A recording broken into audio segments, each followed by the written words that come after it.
ஆனா தொடர்ச்சியா வந்து நீங்க குட்டி கதை சொல்லுவீங்க. அது குட்டி கதையை வந்து விஜய் சொல்லிருக்காரு. உங்களோட விஜய் அனுபவத்துல சொல்லுங்க. குட்டி கதையை வந்து நீங்க சொன்ன கதையை வந்து விஜய் வந்து சொல்லியிருக்காரு. அது உங்களோட தொண்டர்களும் சரி, உங்களோட எல்லாருமே சரி, நண்பர்களும் சரி, அவங்க வந்து எங்க சீமான் அண்ணா சொன்னதுன்னு சொல்றாங்க. ஆனா அவங்க சைடுன்னு பார்த்தா இதெல்லாம் ஒரு கதை, இது எப்படிலாம் புனைப்பு கதைன்னு சொல்றாங்க. அது எப்படி பாக்குறீங்க? கதைனால முதல்ல அது அந்த இந்த நிலத்துல எடுத்து சொன்னது யாரும் இல்லை. நான் தான் 2021 தேர்தலில் வாக்கு சேகரிக்கும் போது ஒரு நேர்மையாளனை உண்மையான தேர்வு செய்யுங்கன்னு நான் இந்த கதையை சொல்றேன்.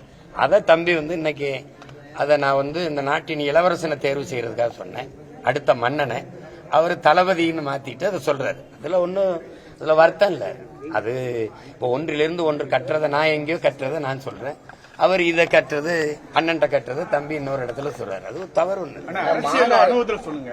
மாநாட்டுக்கு கூடுற கூட்டம் எல்லாம் ஓட்டா வருமா? ஏன்னா சிரஞ்சீவி என்பது மாநாடு கூட்டினாரு. பெரிய இதோட லட்சக்கணக்காக தாவேகா மாநாட்டு கூட்டத்தை நினைக்கீங்க. அப்ப நான் தெளிவா சொல்லிட்டாரு, எனக்கும் திமுக தான் போட்டி, மத்த யாருக்கு இல்லைன்னு உங்களை வந்து போட்டியில் சேர்க்க மாட்டேங்காரு. அது வந்து இப்போ போட்டின்னு நம்ம எல்லாரும் சொல்லலாம். இப்ப நானும் திமுகவும் போட்டின்னு சொல்லலாம். அதிமுக எங்களுக்கும் திமுகவுக்கு தான் போட்டின்னு சொல்லுது. தம்பியும் அதே கருத்தை சொல்றாரு. இப்ப ஒரு எளிய ஒரு கேள்விதான். ஒரு சித்தாந்தத்தை ஏற்கனவே முன்வைக்கப்பட்டு அது மக்களால் ஏற்கப்பட்டு சித்தாந்தமா ஏற்கப்பட்டுச்சா எப்படி ஏற்கப்பட்டுச்சுங்கிறது வேற. 60 ஆண்டுகளுக்கு மேல அதிகாரத்தில் இருக்கிற ஒரு சித்தாந்த கோட்பாடு திராவிடம் திமுக அப்படின்னு அந்த சித்தாந்தத்தை அதை தாண்டி இன்னும் ஒரு சித்தாந்தம்